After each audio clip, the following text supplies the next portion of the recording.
Bonjour à tous, on se retrouve pour la deuxième fois avec mon ami Paul Barrett. Je suis très heureux de t'avoir à nouveau dans un podcast, c'est un beau cadeau que tu me refais. Et en plus tu m'as invité cette fois-ci, donc je te remercie chaleureusement pour ça. Aujourd'hui on a décidé de parler d'une thématique sur laquelle on s'est retrouvés tous les deux, très naturellement, qui est la présence, la connexion et le toucher.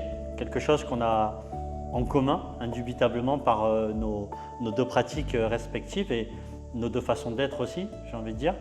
Avant qu'on commence, peut-être qu'on peut se faire une petite présentation chacun sur qui on est et ce qu'on fait. Paul, je t'en Oui. prie. Moi, j'ai tendance à dire que j'ai 4 métiers, c'est-à-dire comédien, animateur des événements en entreprise, coach et maintenant formateur senior dans Transformational Breath. Mais à la fin du compte, surtout par rapport à ce qu'on va discuter aujourd'hui, je vois que si je cherche le fil rouge de ma vie professionnelle, c'était vraiment la recherche de la présence. C'était vraiment comment moi je suis présent ou pas dans certaines activités et comment je peux aider les uns et les autres pour être présents. Comment je peux aider un dirigeant sur scène d'être pleinement présent pour faire son discours sur sa stratégie future, par exemple. Et pourquoi, dans certaines circonstances, il n'est pas présent. Et pourquoi moi, dans certaines circonstances, je me rétrécis, voire même plus. Pourquoi moi, dans certaines circonstances, je me trahis. Et ça me fascine. Pas pour dire que je suis arrivé et que tout est parfait maintenant, mais que de quelque part de traquer la présence et le terrain commun de tout ce que j'ai fait dans toute ma vie. Et de savoir pourquoi on le perd quand on est sous pression. Donc, voilà, ça c'est ma passion, c'est la présence. Donc je suis ravi que c'est notre premier sujet de discussion. C'est le premier sujet, ouais, on pourrait faire le podcast Et largement toi, dessus. présente-toi, parce que toi tu as eu un parcours un peu, ouais, alors j'ai eu atypique aussi. parcours atypique, donc je suis un ancien militaire, donc je suis retraité, jeune retraité de l'armée Jeune maintenant. retraité, voilà un jeune retraité Voilà, magnifique. donc on profite de la retraite aujourd'hui et puis je me suis reconverti dans le massage, donc je suis aujourd'hui masseur, formateur en massage et j'ai une entreprise qui s'appelle les Artisans du Massage qui est à Paris aujourd'hui. Et c'est vrai que si je peux me permettre de raconter un petit peu l'histoire de notre rencontre et ce qui a fait le lien justement sur comment on s'est retrouvés humainement et professionnellement aussi quelque part au travers de ça, c'est que toi ton sujet ça a été la présence, moi le mien ça a été l'identité. 20 ans d'armée, on n'est pas, on ne fait pas militaire, on est militaire. Donc à la sortie de ça, quand on n'est plus militaire et qu'on n'a plus son uniforme, il faut se retrouver et on doit presque se deviner sur qui y a ou qui y avait en dessous de l'uniforme. Donc c'est là où la présence a été justement utile. Et je me suis mis en quête de thérapie en me disant qu'est-ce qui peut m'aider à retrouver cette identité, qu'est-ce qui peut enlever aussi cette identité que je ne porte plus aujourd'hui et qu'est-ce qui peut faire en sorte que je puisse me retrouver avec le plus de justesse possible. Donc après de multiples recherches sur Internet, je suis très vite arrivé sur la conclusion que la respiration, les techniques de breathwork que j'ai découvert paraissaient être un outil assez exceptionnel qui pouvait presque se rapprocher sur un sujet dans lequel j'étais passionné, qui était les états de conscience modifiés, qui nous permettait de finalement nous découvrir ou nous redécouvrir de façon complètement authentique. Donc étant quelqu'un de très engagé, ça je porte ça de mon ancien métier, je me suis lancé en quête de trouver la meilleure méthode de respiration et donc je te prie de croire que j'ai passé des heures et des heures de recherche de qu'est-ce que la meilleure méthode. Alors il en existe pléthore, il en existe plein et à chaque fois je tombais sur une méthode, deux méthodes, etc., etc. Et en affinant mes recherches, je suis tombé sur une méthode qui n'était peut-être pas la plus connue. Ce n'était pas celle qui ressortait le plus, mais en recherchant dans les forums, il y avait quand même beaucoup de commentaires de personnes qui disaient « j'en ai testé quelques-unes, mais là, il y a quelque chose de différent par l'engagement et la corporalité et la permissivité et l'accompagnement. » Donc, il y avait quand même un axe différenciant qui était difficile à saisir dans les mots des gens, mais en tout cas qui a suffisamment stimulé mon intérêt pour que je commence à regarder un petit peu ce qu'il y avait là-dessus. Et il n'y avait pas grand-chose à l'époque, c'était il y a peut-être 2-3 ans. En tout cas, je suis retombé sur des vidéos en français, peut-être beaucoup plus de choses aux États-Unis, mais en français, je suis très vite tombé sur toi. Et là, il y a un truc qui m'a percuté, c'est ce que je comprends aujourd'hui, c'était ta présence, Paul. Et c'est ce qui me manquait dans pas mal de thérapies où on distingue la thérapie de la personne qui donne ou qui échange la thérapie. Et j'ai compris qu'étant très, très axé sur l'humain, j'avais besoin de me sentir extrêmement à l'aise, ou en tout cas que le discours de la personne à mes oreilles me sonne très juste. Donc ça a été le cas avec toi, et c'est ce qui a permis de faire en sorte que j'ai décidé de m'orienter sur Transformational Breath, et principalement sur ta rencontre. Donc je me retrouve au séminaire, donc que tu appelles ça… Fontainebleau, ouais. Comment tu appelles ça, le séminaire Le séminaire 1, 2, 3, on l'appelle. Ouais. C'est le premier stage qu'on offre aux gens. C'est 6 jours intensifs.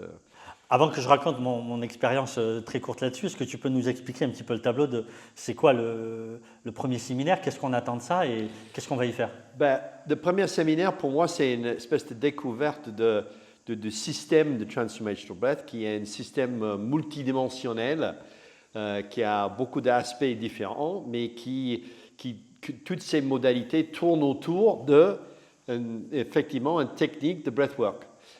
Mais ce n'est pas que ça.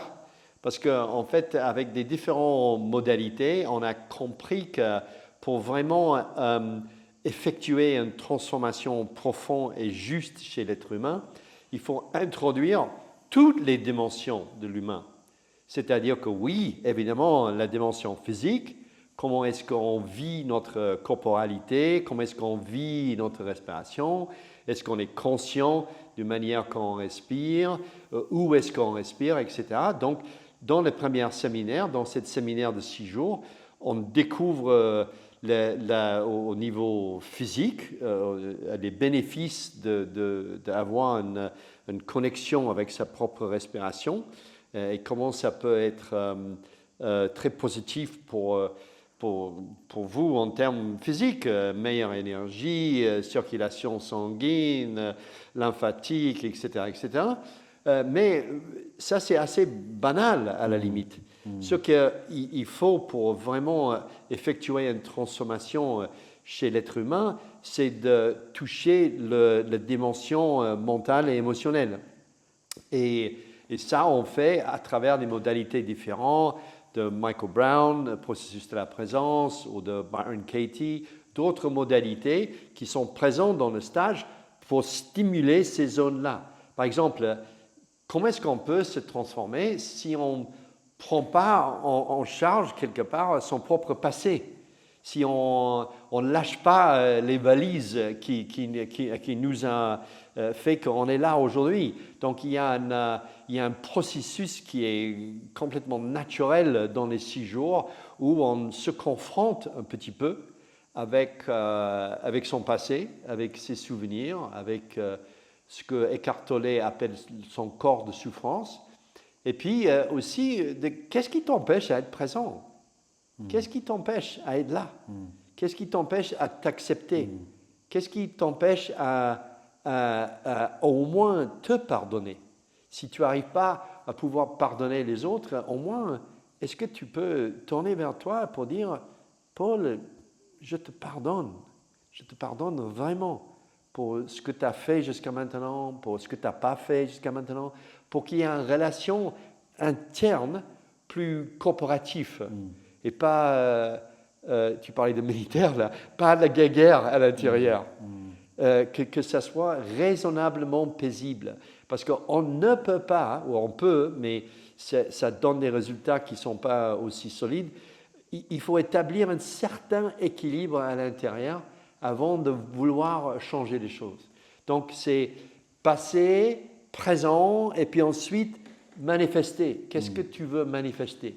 Et c'est ça à peu près le parcours du séminaire qui nous amène à travers ces différentes dimensions, y compris les dimensions spirituelles, parce que c'est super important et je suis super dans un état de gratitude par rapport à le courage de Transformational Breath de bien être explicite sur la dimension spirituelle. Pas que ça impose un système de croyance, mais simplement pour dire, écoute, la dimension spirituelle existe et c'est vachement important que pour toi et pour moi de décider qu'est-ce que c'est pour toi en fait, de définir personnellement qu'est-ce que ça veut dire cette dimension. Donc, le parcours de 6 jours permet, nous c'est vraiment, on voit ça comme une plongée à l'intérieur de soi. On dit aussi la machine à laver pour expliquer ça. C'est mon terme à moi, c'est un petit peu. C'est pas évident par moment, c'est même très confrontant, mais presque à 100% à la fin du stage, tout le monde est très joyeux et très connecté, pas uniquement avec eux-mêmes, mais avec les uns et les autres. Ouais. Il y a une harmonie entre les participants et le staff. Il y a quelque chose de très beau qui arrive toujours à un moment donné dans le stage qui fait qu'on se reconnaît l'un dans l'autre. On est réconcilié avec qu'est-ce que c'est d'être humain, en fait. Là, quand tu nous présentes les attendus du stage et ce que tu nous présentes pendant ce stage, ça a l'air très conceptuel et très construit, et c'est le cas d'ailleurs.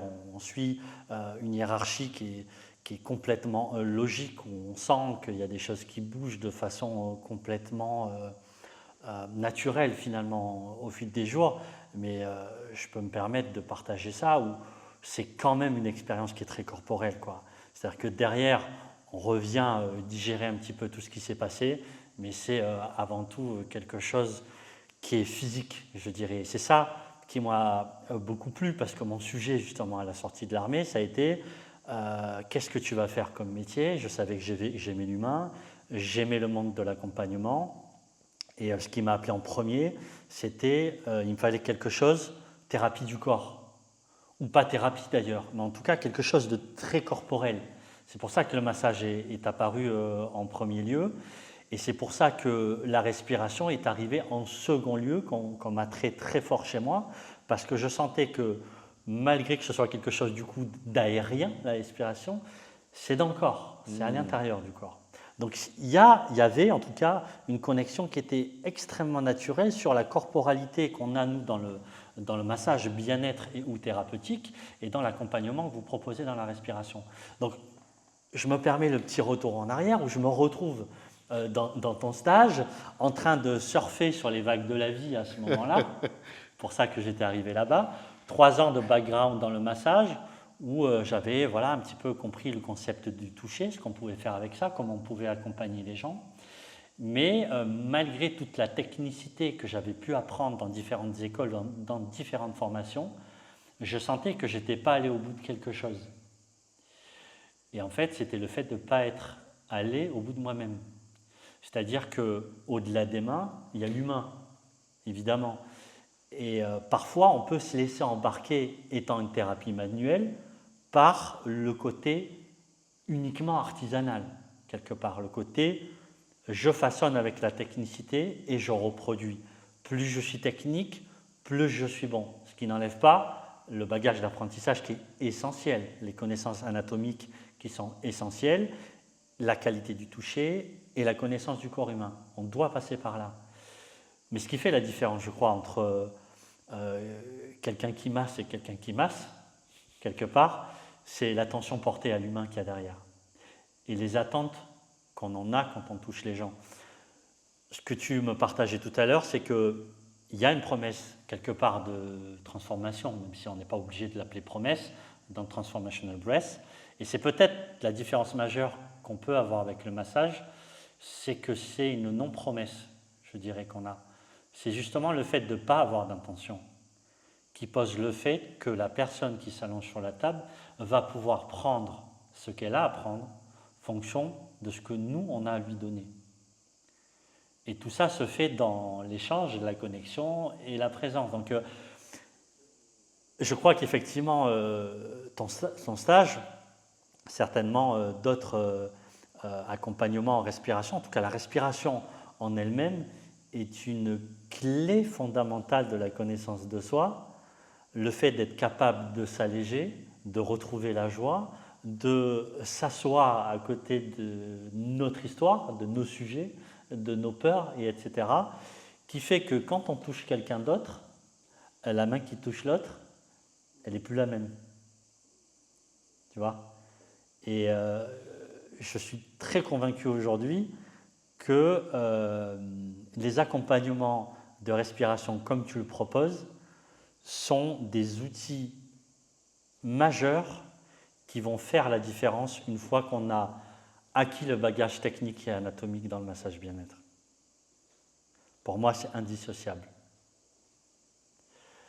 Et c'est ça que j'ai retrouvé chez toi, et c'est la présence qu'on a trouvée en commun lors du premier podcast, parce qu'on cherchait quel était le lien entre la respiration et le massage.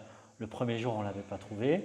Je me souviens que toi, tu as dit, j'ai trouvé. Moi, j'ai trouvé, moi, je l'ai. Et on a fait comme ça, oui. tu te souviens. Mais j'avais besoin de 3 jours. 3 jours de plongeon, un peu d'apnée, et une fois qu'on est remonté à la surface, on a compris le lien, qui sont ces 3 piliers-là, qui sont effectivement la présence, la connexion et le toucher, que tu as très fort dans Transformational Breath, et que nous, on a également fondamentalement dans la connexion qu'on a quand on est là dans cette activité du toucher. Et pour moi, la présence est à la fois quelque chose qui a une caractéristique presque technique, c'est-à-dire que tu peux vraiment travailler ta propre présence, mais il a également une dimension, je dirais, profondément mystérieuse. Donc il y a, par exemple, j'en parle là et je suis tout de suite, je sens en moi une gratitude pour tout le parcours que j'ai fait, qui m'a amené jusqu'à là. Parce que si c'est que pour parler froidement de la présence ou de la connexion ou de toucher, je ne serais pas, motivé, je dirais. Mais le fait est que chaque fois que je prononce ces 3 mots, ça vient avec beaucoup de chaleur à l'intérieur de moi, beaucoup de beauté et de découverte et de ouverture. Ouais. Je t'ai partagé une expérience que j'ai eue avec un massage justement récemment qui m'a énormément... J'en ai fait une petite pub pour Pauline Amfleur à Saint-Gély-du-Fès, que si jamais vous passez par là, elle est extraordinaire. Et j'ai partagé avec toi, parce que c'est une expérience profonde pour moi, parce que justement, je n'avais pas d'attente par rapport à ça. Ouais. Je n'avais pas de promesse. Pauline est extrêmement discrète et humble, elle travaille dans l'humilité, elle propose, elle fait son travail, mais je pense que même elle-même ne soupçonnait pas ce qu'elle m'a créé, ouais. En fait, ce qu'elle a créé comme effet à l'intérieur de moi. Et ce que j'ai essayé d'expliciter ça en disant, et je l'ai dit d'ailleurs, après la séance, j'ai dit, vous m'avez enseigné qu'est-ce que c'est recevoir. Et c'était vrai. J'avais la sensation comme si les murs tombaient à l'intérieur de moi, comme si tout d'un coup j'étais prêt à recevoir vraiment la vie. J'étais prêt à recevoir et je me sentais comme rempli d'énergie féminine de recevoir. Et ça m'a vraiment étonné parce que Pauline, elle est extrêmement féminine. Elle est pas, mais c'était l'énergie et c'était une découverte pour moi que ça peut se faire à travers le massage. Mais moi, comme toi, je mettrai le doigt sur la présence, de sa qualité de présence. Et comment elle arrive à ça, peut-être c'est un mystère même pour elle. Je sais que pour moi, il y a cette capacité technique de s'approcher à la présence, à ma présence, qui commence dans le corps. Je dois m'assurer que je suis présent physiquement. Et ensuite, j'essaie d'ouvrir mon cœur pour être présent émotionnellement. Mais voilà, la technique s'arrête là, à la limite. Et le reste, c'est une question de mystère, j'ai envie de dire. Quand je t'écoute, Paul, il y a un truc qui m'est venu assez naturellement, et en plus, ça ouvre le chapitre numéro 2, c'est que ce n'est pas la thérapie qui fait la connexion, c'est la connexion qui fait la thérapie. Tu vois, le mot thérapie, ou en tout cas l'axe thérapeutique, c'est ça. Il vient de la résultante de la présence et de la connexion. Exactement. Et il n'a pas besoin d'exister, ce mot-là, finalement. Parce qu'il parasite un peu, parce qu'il pose quelque part une attente. J'adore ça, que la connexion, ouais. C'est presque la connexion elle-même qui est la thérapie. Absolument. Et pour moi, je le rationalise en me disant, c'est quoi qui arrive quand on est dans un événement de notre vie qui est traumatisant? Qu'est-ce qui est commun à tous les événements traumatisants de notre vie? Et pour moi, j'ai décelé 2 ingrédients, 2 caractéristiques. Première caractéristique physique, c'est qu'on est en apnée. À tous ces moments traumatisants, on a retenu notre souffle parce qu'on a eu peur. On a eu un retrait de notre animalité, de notre fonctionnement, parce qu'on ne savait pas quoi faire, on était immobilisé et on était contraint dans notre respiration. Ça, c'est la première caractéristique. Le deuxième, c'est un peu plus subtil, c'est on a l'impression, et c'est une illusion, hein, on a l'impression d'être seul.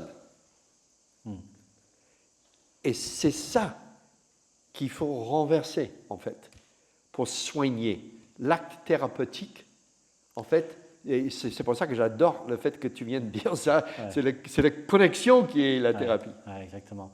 Et d'ailleurs, le soin me sonne plus juste aux oreilles que la thérapie, finalement, parce que le soin, il veut dire prendre soin. Il ne veut pas forcément dire soigner.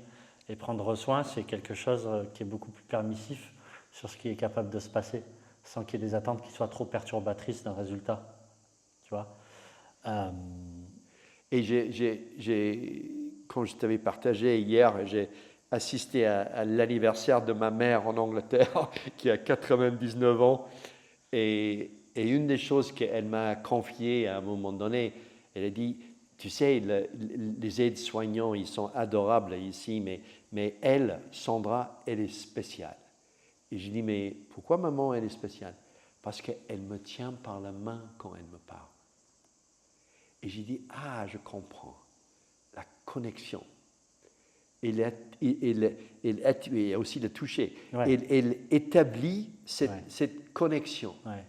Et en fait, ma mère, 99 ans, et c'est une femme combattante, hein, mais c'est ça qu'elle veut surtout. C'est la connexion. Ça me rappelle, j'avais fait un stage de PNL, tu connais la programmation neurolinguistique. Eux, ils ont une méthodologie qu'ils appellent ça la synchronisation, c'est-à-dire se mettre en miroir avec l'autre pour pouvoir favoriser le canal de connexion et l'accompagnement. Je trouve que c'est hyper intelligent et c'est super bien fait quand tu as oublié de le faire et que tu le fais de façon automatique. Je trouve que c'est là que ça prend toute son importance. Exactement. Parce qu'on n'est pas dans un contrôle de vouloir contrôler l'autre, justement, mais simplement sur, OK, là j'ai la personne qui est assise comme ça, naturellement, parce que je me synchronise, parce que j'ai envie de comprendre qui elle est, et j'ai envie d'écouter et de pouvoir être compris aussi dans l'échange que je donne. Je crois que, en tout cas, moi, je me vois faire ça. Ma synchronisation se fait automatiquement. Complètement. La posture se règle de la même manière, le flux de parole se règle de la même manière, la façon de regarder se règle de la même manière, et la connexion s'établit automatiquement. En fait, c'est une espèce de résonance empathique. C'est exactement. Automatique, ça veut dire qu'on est équipé, nous, êtres humains, de pouvoir raisonner, de pouvoir se brancher sur l'autre pouvoir apprendre d'une manière beaucoup plus rapide. Parce que si on est en résonance empathique avec la personne avec laquelle on est en discussion ou en connexion, on va apprendre beaucoup plus vite et beaucoup plus profondément que si la connexion est que mentale. Et dans les traditions de sagesse, on comprend ça évidemment très profondément. Parce que le disciple vit avec le maître. Il faut que le disciple soit en résonance avec le maître. Il y a un mimétisme déjà. Il y a un mimétisme, automatiquement. qu'il y a des neurones de miroir qui sont opérationnels chez le disciple pour pouvoir capter, pas que d'une manière mentale, ce qui est, parce que c'est l'essence ou la présence du maître qui est vraiment important. Pour revenir sur la respiration tout à l'heure, j'ai pêché une info qui m'est venue comme ça quand tu parlais je me rappelle, tu nous en avais parlé lors du séminaire, que le trauma, il est créé, en tout cas, ce qui engendre le trauma et vice-versa, parce que ça va dans les deux sens, par un arrêt, en tout cas, un arrêt aussi de la minime qu'il soit respiration. de la respiration. J'ai compris ça tout de suite dans mon corps, ça m'a paru extrêmement évident. Et aujourd'hui, je me surprends, sans aller dans le trauma, mais en voyageant avec le mental. Quand le mental va dans le passé ou va dans le futur, il y a une modification du système respiratoire qui s'opère. J'oublie presque de respirer. Et c'est-à-dire qu'en plus de ça, ce qui est hyper intéressant de noter, c'est que moi, je suis plus axé sur le futur, par exemple. Je sais que pour certaines personnes, c'est plutôt le passé. On est tous différents là-dessus. Mais plus je vais loin dans le futur, plus ma respiration a tendance à s'arrêter, à se ralentir ou à s'arrêter. Je m'éloigne de moi, donc physiquement, je m'éloigne de mon corps par la respiration. Et c'est là où tu produis cette espèce de dissonance entre son propre système nerveux qui est d'une sophistication extraordinaire. Et dès qu'on s'éloigne de ça, là on a des problèmes comme être humain. Pourquoi? Parce qu'on est en train de dissocier, on est en train de se projeter dans l'avenir. Attention les gars, ne te projette pas trop et ne perds pas le contact avec ton système nerveux. Pourquoi? Parce que ça devient conceptuel et illusoire. Et pour que ça devienne réel, ce qu'on projette dans l'avenir, il faut que ça soit connecté avec notre système nerveux. Par exemple, là, je parlais avec quelqu'un tout à l'heure sur le burn-out. Qu'est-ce qui se passe dans un burn-out, en fait? C'est à peu près le même scénario. Tu te projettes, tu t'éloignes de ton propre système nerveux pour dire non, il faut que je finisse ça, et il faut que je finisse ça, et il faut que je finisse ça. Donc, j'efface mon système nerveux, je me coupe de mon système nerveux pour dire pourquoi mon système nerveux ne me poursuit, ne me soutient pas. Non, je vais faire ça. Attention, premier signe de danger. Et le burn-out, c'est de faire ça d'une manière consistante et habituelle jusqu'à on a une sensation d'être piégé et d'être prisonnier du système. Et c'est là où le burn-out arrive.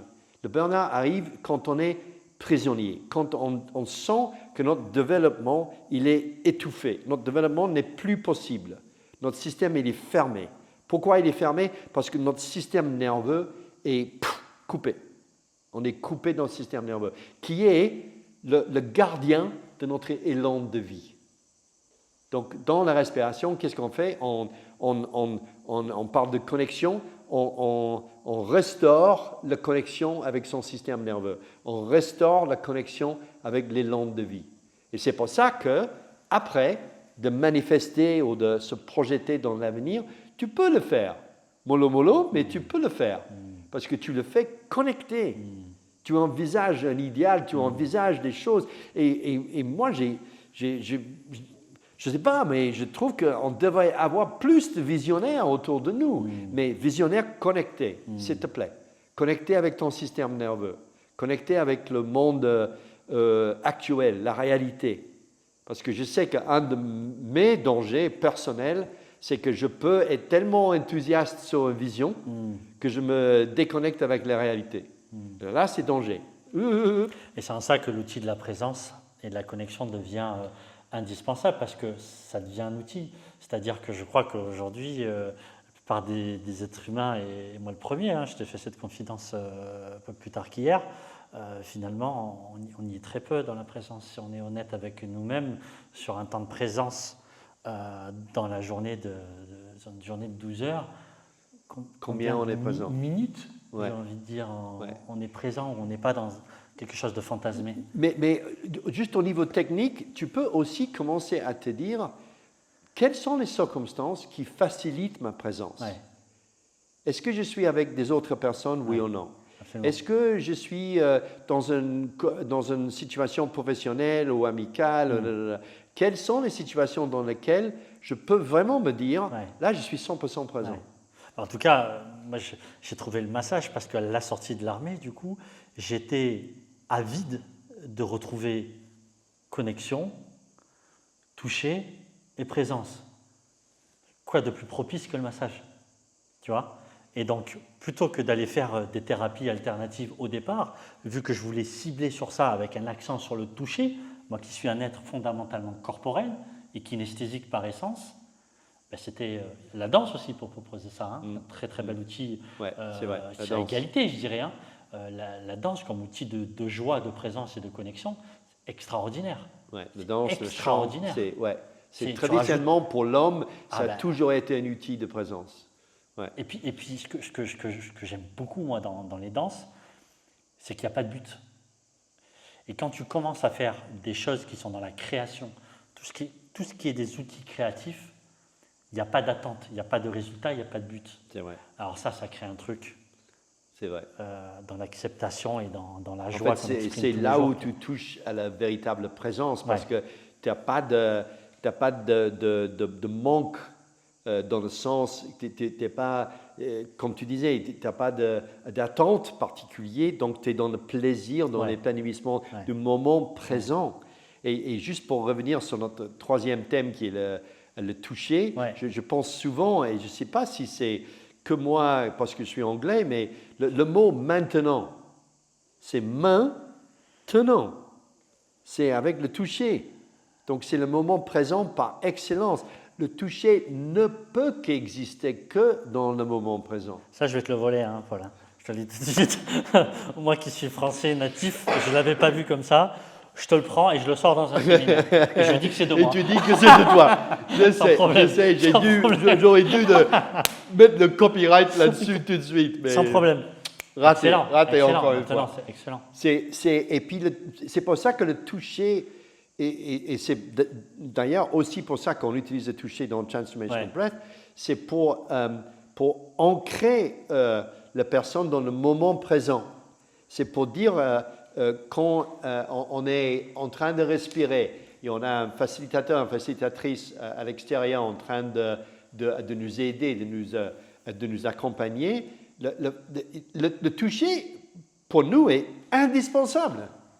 Parce que c'est ça qui va concrétiser la connexion, concrétiser l'intention bienveillante de la part de le facilitateur, parce que franchement, c'est miraculeux d'avoir, et c'est pour ça que le massage peut apporter les bienfaits extraordinaires comme ça m'a fait la semaine dernière, c'est parce que, en fait, tu es là et tu as quelqu'un à l'extérieur de toi qui est là pour t'apporter de bien. C'est incroyable. Et de sentir ça dans toute sa profondeur. Tu as quelqu'un qui se dévoue pendant 1 heure, 2 heures pour t'apporter quelque chose de bien. Ouais. Et quelqu'un qui est présent à 100% pour toi pendant 1 heure, aujourd'hui. Mais c'est ça, Ouais. c'est ça où on a de la matière. C'est la qualité, comme tu dis, c'est la qualité de cette présence pour un masseur, pour une masseuse et pour un facilitateur, facilitatrice, c'est la même histoire. Et pour nous, c'est pour ça que moi je dirais que toi tu es en charge de la formation de tes masseurs et je sais que c'est difficile de mettre le doigt sur la présence et sur la qualité de présence. Mais il faut, et nous on fait ça dans nos formations, on met le doigt là-dessus et on dit, il faut qu'on fait accroître à l'intérieur de chacun de nous, facilitateurs, notre GPS de présence, notre détecteur de est-ce que je suis pleinement là, oui ou non. Et si je ne suis pas là, je suis presque inutile pour nous dans la respiration. Hein. Si le facilitateur, facilitatrice n'est pas présent, c'est... En tout cas, ce qui se détache là pour le coup, et là c'est une autre différence, c'est qu'on ne peut pas mettre du massage à toutes les sauces. Par contre, on peut mettre de la présence à toutes les sauces. Donc, mettre de la présence dans le massage, ça c'est certain que ça change la donne. Mettre la présence chez un médecin, ça change tout. Mettre la présence chez un coiffeur, oui, c'est ça.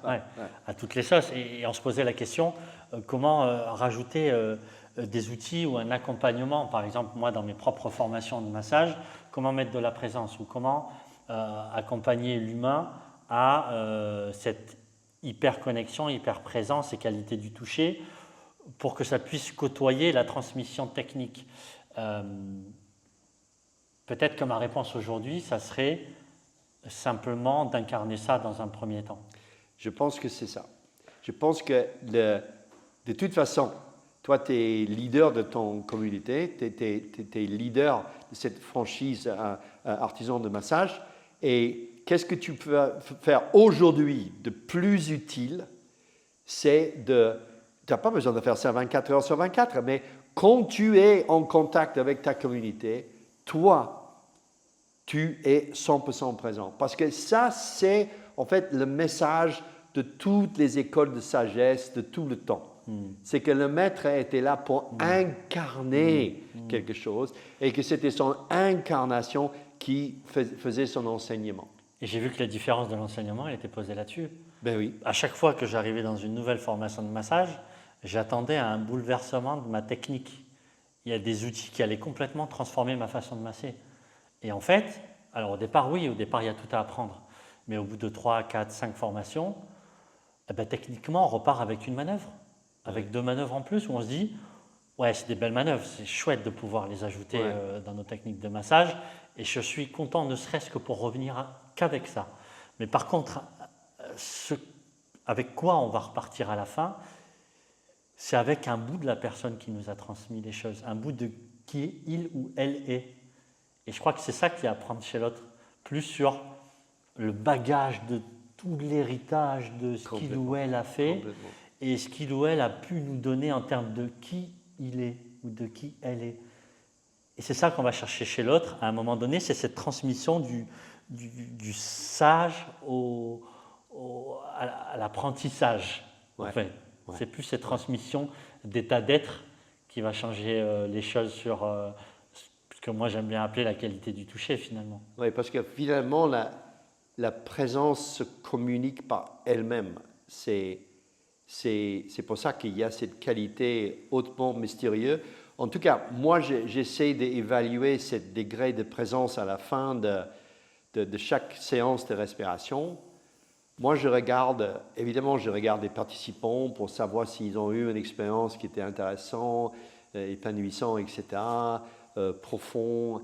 Mais je regarde surtout les facilitateurs et facilitatrices, en fait. Parce que ça part de là. Parce qu'en fait, si je vois une équipe qui est presque 10 fois sur 10, je vois une équipe avec des larmes à l'œil, avec un sourire, avec un calme, avec une bienveillance, en train de, soit avec des yeux fermés, soit en train de regarder autour de la salle. Ça, c'est la partie intégration. Hein. Tu te souviens, après la séance de respiration active.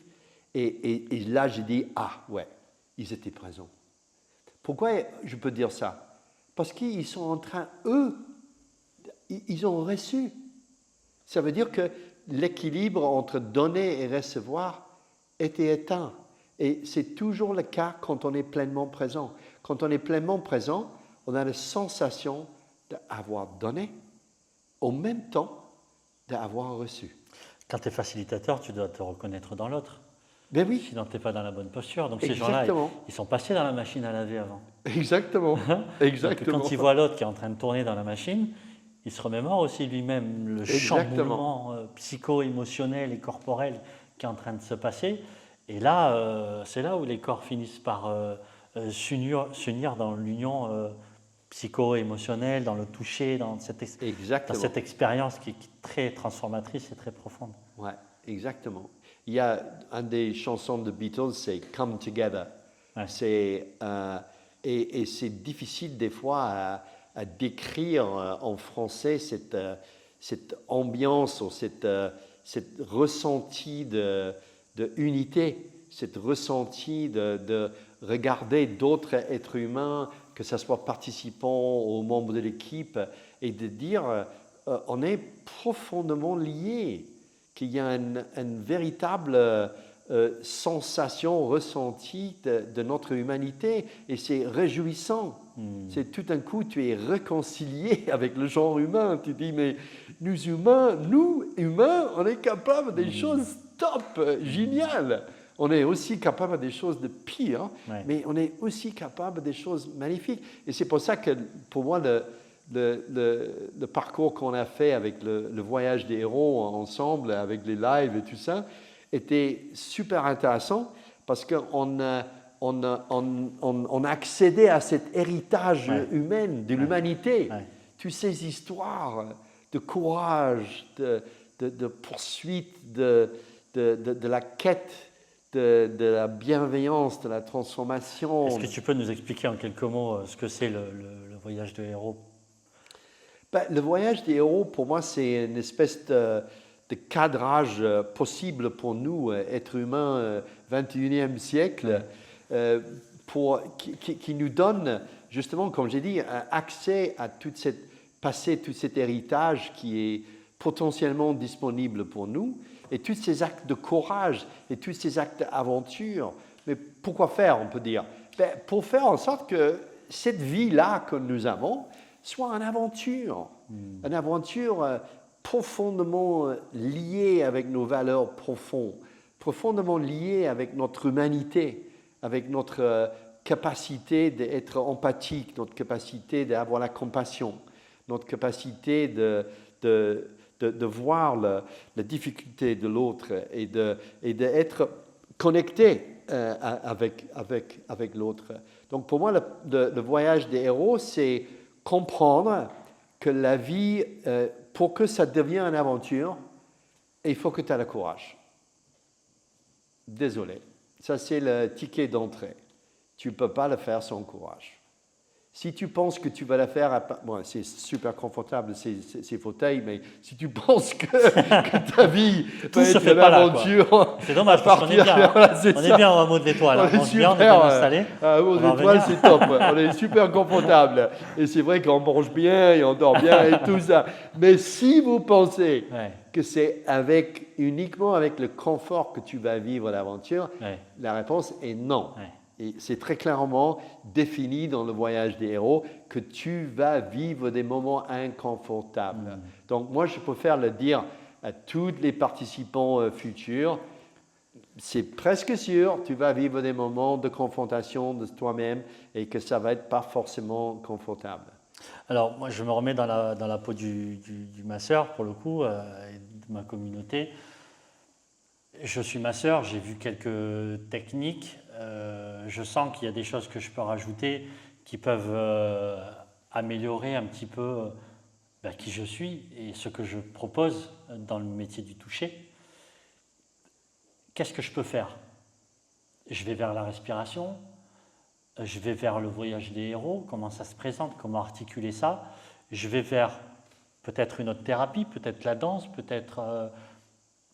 Qu'est-ce que je peux faire et comment tu pourrais accompagner les gens dans ces voies-là? Et c'est bien que tu utilises le mot accompagnement parce que je pense que dans le voyage des héros, il y a toujours un accompagnement. Il y a toujours un mentor, il y a toujours des alliés. Donc, tu as toujours une référence au fait que ne pense pas dans les termes développement personnel.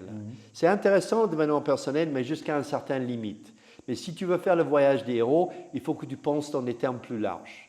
Il faut que tu aies des alliés. Il faut que tu trouves des alliés. Si tu n'as pas des alliés, tu n'es pas dans un voyage des héros. Il faut que tu trouves un mentor. Il faut que tu trouves quelqu'un pour t'assister. Parce que le voyage des héros se fait à travers ces connexions-là. Et ce n'est pas que parce que « Oh, je suis faible, j'ai besoin d'un mentor ». Non, c'est que tout le monde a besoin d'un mentor. Et tu as besoin d'un mentor présent, dans le monde présent, et tu as besoin d'un mentor dans l'héritage de l'humanité. Tu as besoin de trouver tes mentors. Moi, j'ai plein de mentors dans les philosophes et dans les écrivains et dans les artistes et dans les sages du passé. J'ai plein. Tu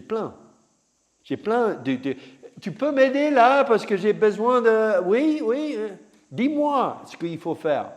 Aide-moi, j'ai besoin d'aide là. Aide-moi. Je fais référence à tout cet héritage parce que je le réclame. Ça m'appartient. Je suis être humain sur cette planète. J'ai des choses à faire. J'ai une aventure à vivre. J'ai un voyage des héros à poursuivre. J'ai besoin d'alliés. Donc, est-ce qu'on pourrait dire, j'essaie Donc, qu'est-ce qu'on peut faire? Ouais. Je pense que, il faut définir un peu son aventure. Qu'est-ce qu'on veut? Moi, par exemple, quand je suis devenu président de Transformational Breath, j'ai dit, je ne veux pas que ce soit chiant. Voilà. Donc, je veux dire, si tu peux déjà démarrer avec « je veux une vie qui n'est pas chiant ouais. », c'est déjà pas mal. C'est un bon point de départ, ça. Oui, c'est un bon point de départ. Ou je ne veux pas vivre un truc répétitif. Ou je veux une relation qui soit respectueuse. Je veux une relation qui soit soutenante. Je veux une relation dans laquelle j'ai la sensation d'apprendre des choses. Je veux une relation qui m'ouvre vers la vie. Donc, c'est qu'est-ce que tu veux? Cette simple phrase, c'est super puissant. Mais il faut que ça soit persistant. Il faut que tu poses des questions encore et encore et encore. Et tu ajoutes l'adverbe « vraiment ». Donc, qu'est-ce que tu veux? Qu'est-ce que tu veux vraiment? Qu'est-ce que tu veux vraiment, vraiment? 3 fois. Qu'est-ce que tu veux vraiment, vraiment, vraiment? Pour que tu laisses émerger, parce que le mot éducation vient du latin educare, ça ne veut pas dire remplir ta bouche des choses des autres. Ouais. Ça veut dire faire émerger. Et c'est ça le problème avec l'éducation. Et notre éducation, on n'a pas été éduqué à faire émerger les choses. Ouais. Donc, il faut trouver les astuces, et pour moi, la respiration, c'est l'astuce numéro 1, pour faire émerger les choses que tu veux à l'intérieur de toi. Ce que tu me dis, ça me fait penser à mon ami Max, massothérapeute, tu sais, américain dont je t'ai parlé, qui va venir me rendre visite dans le sud très bientôt, qui est le roi des questions punchline, qui sont d'une simplicité déconcertante et en même temps… Oui, quel est ton rêve? Oui, c'est ça. Ouais, un truc qui tombe, wow. Et il m'a posé cette question-là quand j'étais à Chiang Mai le mois dernier, en Thaïlande. Il me dit, mais pourquoi tu fais du massage? Putain, quelle question. Eh bien, j'avais presque oublié. Ben oui. Parce qu'en plus de ça, la réponse, elle n'est pas la même qu'il y a 3 ans. Ben oui. Et c'est bien de se la reposer de temps en temps. C'est pas en temps de temps. C'est tous les jours. Ah ouais. Tous les jours. Pourquoi tu fais ça? Pourquoi tu fais la respiration? Parce qu'on oublie. Pourquoi tu animes les stages? Ouais. Pourquoi tu veux une équipe? Ouais. Pourquoi tu veux être président? Pourquoi? C'est la clé à tout, parce que c'est là où tu vas avoir la réponse de qu'est-ce que je veux. Ouais. Et c'est bien d'entendre ces questions-là de quelqu'un d'extérieur, parce que je trouve que ça sonne pas de la même manière. C'est essentiel, parce que finalement, à la fin du compte, tu peux tourner en rond, toi tout seul. Mais tu as besoin de 2 choses de l'extérieur. Tu as besoin d'être soutenu dans ton questionnement. Ouais. Il faut qu'il y ait une écoute sympathique, une écoute accompagnante. Que, par exemple, nous, dans les stages, avant chaque séance de respiration, tu as une séance de coaching avec un facilitateur, facilitatrice, pour t'aider à faire émerger les choses. Et puis, la deuxième chose que tu as besoin de l'extérieur, c'est du challenge. Tu as besoin, mais pas de challenge dans le sens donner un gifle, mais challenge dans le sens, mais tu veux dire quoi en fait par ça? Et qu'est-ce que ça veut dire pour toi? C'est de te challenger un peu, pour te pousser. Pour dire, mais précise-moi un peu ce que tu veux dire par là. Et c'est quoi le mot connexion? Ça veut dire quoi pour toi? Et du coup, ça fait émerger des choses qui sont cachées derrière les mots qu'on utilise. dont on ignorait même la fondation. Exactement. Parce que sinon, on est dans une espèce de discussion banale. Je veux faire émerger l'amour inconditionnel. Oui, d'accord, ma Ça, c'est chérie, le terrain commun de tout le mais monde. Momo, Ça, on le sait, c'est là, on est tous là pour ça. oui, on est tous sympas et tout le monde est d'accord. Ouais. Et tout le monde autour, l'amour Ouais. inconditionnel. Ouais. Moi, je Ah vote oui, pour c'est ça bien. aussi. Oui, tout le monde vote et tout le monde est d'accord. Ouais. Et ça, dans le monde de développement personnel, tout le monde est d'accord. Ouais. Mais en fait, il faut aller au-delà, il faut avoir le courage, pas seulement de soutenir la personne, parce que ce n'est pas la peine de dire à la personne, écoute, l'amour inconditionnel. Non, l'amour inconditionnel est magnifique comme concept, mais c'est simplement d'avoir l'amour véritable Ouais. nécessaire, de challenger ça un petit peu, de dire, mais qu'est-ce que ça veut dire pour toi en fait, Ouais. l'amour inconditionnel? Ouais, c'est ça. Raconte-moi quand tu l'as senti. À quel moment tu as ressenti ça, l'amour inconditionnel? Vraiment. Et ça me fait me remémorer à l'intention que vous posez avant le voyage de respiration, parce que je me rappelle que je disais toujours qu'on embarquait dans des espèces de fusées où ça allait décoller très fort. Donc je souhaitais bon voyage à mes camarades autour de moi. Bon voyage. À tout à l'heure, on va revenir un peu tout à chamboulé. l'heure. Où je rigolais en me disant que j'étais parti un peu fort la première fois. Parce que quand tu pars, tu pars. Mais c'est vrai que poser l'intention, en tout cas dans la respiration, ça permet de targeter, de donner une direction au voyage. Chose qu'on a du coup moins, en tout cas moi j'essaye de l'enlever, je trouve, dans le massage, où le besoin ou l'envie de faire du bien, pour moi, parasite la qualité du toucher aujourd'hui. Tu comprends? Tu vois? Je comprends. Ça paraît paradoxal, hein, mais on sait que l'intention c'est de faire du bien. On le fait pour ça, et en dessous de ça, il y a plein d'autres raisons qui sont liées aussi beaucoup à l'ego. Mais pour moi, ce que tu as touché sur un point qui est moi, super important pour tout ce qu'on fait, pour le voyage des héros aussi, parce que le voyage des héros, souvent, on le projette dans l'avenir. Ouais. C'est un voyage dans l'avenir, c'est un voyage vers une quête quelconque, etc. Mais en fait, pour moi, c'est également dans l'autre direction. C'est-à-dire que c'est aussi se souvenir. Parce que ce qui se passe dans les grandes difficultés dans les voyages des héros, et on est tous dans un voyage des héros quelque part, on est tous avec des challenges. Mais le côté positif d'un challenge, c'est que ça t'oblige ou ça favorise l'émergence de la mémoire positive. C'est-à-dire la mémoire de courage, la mémoire de la réussite, la mémoire très précisément des moments dans ton passé que tu as besoin de te souvenir à cause de ce challenge-là qui est devant toi. Donc, c'est cette idée que le voyage des héros est un voyage vers ton destin, mais il est également un voyage vers ton origine, en fait, et vers ton âme originale, vers ton soi essentiel, de découvrir quelle est ta véritable essence. C'est qui, en fait, véritablement, qui tu es. Tu parlais d'une quête identitaire, c'est qui tu es vraiment. Mais ça, c'est à la fois quelque chose qui est dans ton origine et dans ton destinée. Parce que tu vas découvrir qui tu es en accomplissant ton destinée. Donc, c'est dans les deux sens. Donc, c'est pour moi l'image de quelqu'un qui se retire de la vie et qui vit tout seul dans un monastère. Moi, ça ne me va pas à 100%. Ouais. Moi, j'ai besoin d'être dans la vie, d'accomplir ma destinée, d'aller, mais je veux en même temps me souvenir de mes origines. Je veux me connecter avec tout le parcours de l'humain, tout le parcours qui est derrière moi. Alors pour ça, il faut que j'accepte des challenges. Il faut que j'accepte d'être président. Merde, ça va être chiant, ça va être difficile. Non, ça ne va pas être chiant, ça ne va pas être difficile, mais tu vas le faire quand même et ça va te faire éveiller ta mémoire et ça va éclaircir ta destinée. Parce que c'est par là qu'il faut y aller. Parce que quelque part, tu le ressens. Donc on revient à cette espèce de GPS de l'intuition qu'on a à l'intérieur de toi. Et c'est presque que tu dois le réveiller avant chaque séance de massage ou de respiration. Il n'y a pas d'autre moyen. Paul, j'ai une mauvaise nouvelle. Ah, merde. Je crois que le moment redouté arrive. On arrive déjà à la fin du podcast. Tu es déjà en train de recevoir des On a fait quoi? signals On a fait 10 minutes, je crois, hein, quelque chose comme ça. Hein. Oh, c'est 2 minutes et demie à peu près. Ressenti 10 minutes. Oui, à peu près 2 ça. minutes. Voilà. C'était une fusée qui C'est parti fort. est parti fort. C'est parti fort. Je me suis régalé encore une fois. Moi aussi. Toujours trop court. Moi aussi. Si on veut te retrouver, toi, Paul, sur ce que tu fais, est-ce que tu peux nous partager un petit peu tes réseaux sociaux? Comment on s'inscrit? Où est-ce qu'on va? Comment on fait si on veut venir voir Paul sur de la respiration, sur le voyage des héros? Comment ça se passe? Sur le voyage des héros, c'est un projet en cours actuellement. C'est un projet qui s'adresse aux entrepreneurs pour l'instant, mais c'est un parcours, on appelle ça un parcours initiatique qui dure 12 semaines.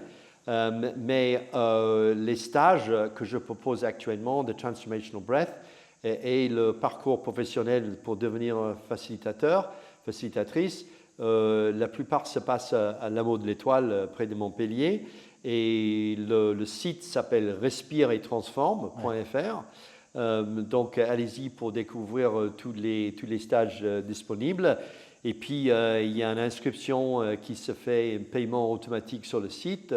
Et puis ensuite, moi j'envoie un email 1 semaine, 2 semaines avant le stage pour un peu préparer l'esprit pour ce qui va se passer. Mais à la limite, moi j'ai envie de dire, suivre votre intuition surtout. Je veux dire, ne venez pas si vous ne le sentez pas. Ouais. Venez si vous le sentez. Sinon, ça ne marchera pas. Oui, de toute façon, ça va être une perte de temps pour toi. Mais si tu le sens, viens. Okay. Mais ne sois pas victime de la peur ou de l'appréhension par rapport à ça. Inscris-toi tout de suite. Quand tu sens l'intuition, inscris-toi. Ne tarde pas trop. Ouais. Pour que quand on commence à projeter, on commence à avoir des visions de « oh là là, machine à laver, je n'aime pas trop ça etc. Et s'il y a des doutes et des peurs par rapport à ça, de me contacter par email et puis moi je peux convenir d'une discussion pour pouvoir mettre des points sur les i en fait. Pour nous, pour les artisans du massage, c'est très simple. On a un site internet aussi, lesartisansdumassage.com. On a l'Instagram, on est pas mal actif comme toi, oui. Paul, dessus. On propose beaucoup de choses. On a un partenariat qui est exclusif avec le maître Taro Yamaguchi, qui est le champion du monde de massage traditionnel de la tête.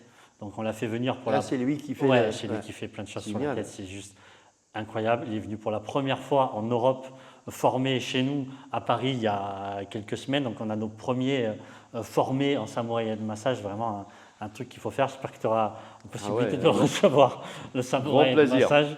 Ça aussi, c'est très transformateur d'ailleurs. Et puis, moi, je reviendrai en France au mois de novembre pour continuer à former sur différentes techniques de massage. On va faire du prénatal. S'il y a des êtres humains qui doivent se faire masser sur cette planète, ce sont les femmes enceintes. Ça, on ne dit pas assez.